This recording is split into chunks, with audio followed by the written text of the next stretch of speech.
Okay, it's mid-October and we are harvesting our sweet potatoes. We clipped all the vinage off. The dead soldiers are laying all around, everywhere, all around the bed. And this is what we're left with. And we're about to see what we did. So I guess start digging them up over there and kind of see. It should be pretty loose dirt.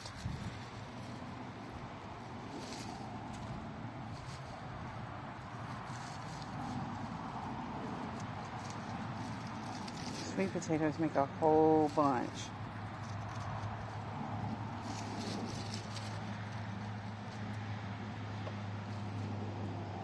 Yeah, they usually break. Yeah, you want to be careful, kind of dig them out real gently because, I mean, they can break. I mean, it happens, but they can rot where they break.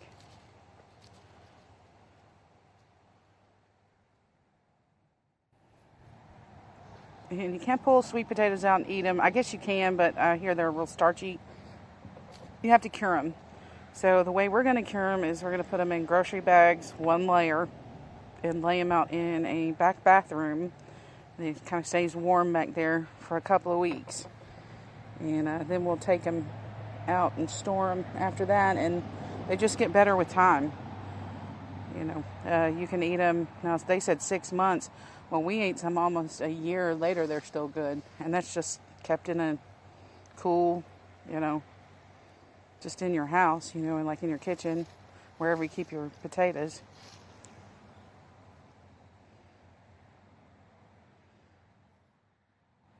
And you get all different sizes. Like some are good for, like this is a good size for baking. Like it's good. Slap some butter on there and eat that one. But then others are just kind of long and skinny. And so those are real good for making French fries out of. And some of these big, fat, like infant-sized ones, they're just like too big to bake. And it's going to be a lot of cutting up French fries. Those are real good to cut up and make sweet potato casserole with. And then any little ugly one, scrawny one that's left over that you can't really do anything with, you can always plant that sucker next year and it'll grow a whole bed of sweet potatoes. So there's always planters and like that. Got a hole in it. Yeah, that happens. And I guess some you can make chips out of too. I'm going to try making chips this time. And cut them down the middle. They're kind of like hard like carrots when you cut them. They're not like soft like, they're just like golden potatoes or new potatoes. They kind of taste like carrots too. If you eat them raw, they kind of taste like carrots.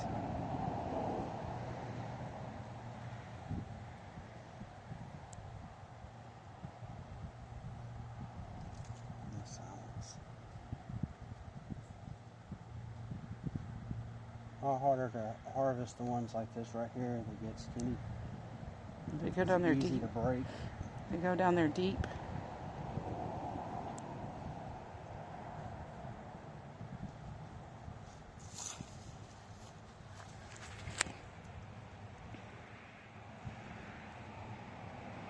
When you kind of feel around with your fingers under there, there may be other potatoes under there. You don't want to break them either. I think he's got a second one there on the left. And then sometimes on top of that, the potatoes themselves will kind of wrap around one another. Like their root turns into the potato, but then it's wrapped around another one. And then you try to pull one out and you snap the other one. Like that little cluster right there. They can be really close together. It might be hard pulling all those guys out. Got more at the bottom, but I guess I'll just start. Oh, you feel them underneath your fingers underneath there? Yeah, there's still more. Underneath there?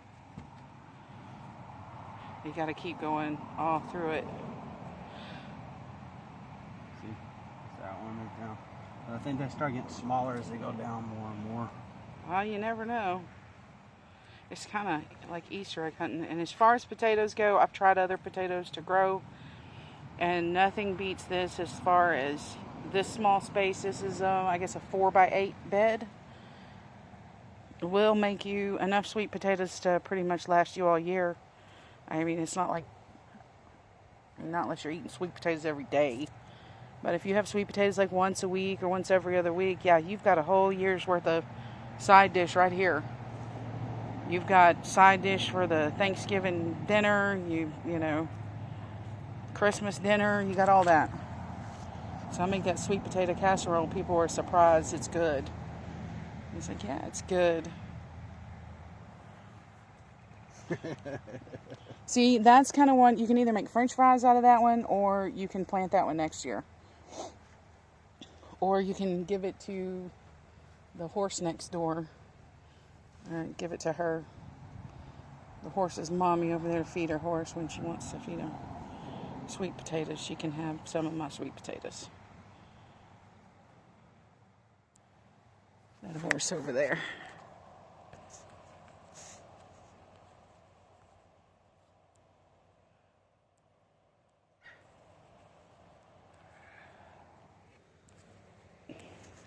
She didn't care for the vines, or I'd give her the vines, but she didn't like it. She huffed that off. She grabbed it in her lip, wiggled it around, and spit it out at me. So I was like, well, that's a football-sized sweet potato right there. It's rotted at the bottom, though. Yeah, it's rotted a little at the bottom. Okay, wow. And that's okay. We'll just cut that part off. Or this will be one we give to the horse over there. It happens. I don't use any pesticides or any of that stuff on anything. So it's going to be bug bit. It's going to be ugly. You're going to get different sizes of things. Like the grocery store stuff, like you grow jalapenos and they're half the size if you grow them at home, unless you get a jumbo variety. But they're still good. Then other things are bigger.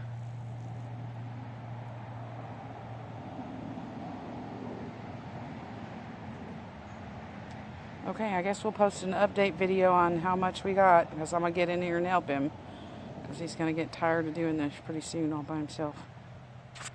Forget gardening, man, it sucks.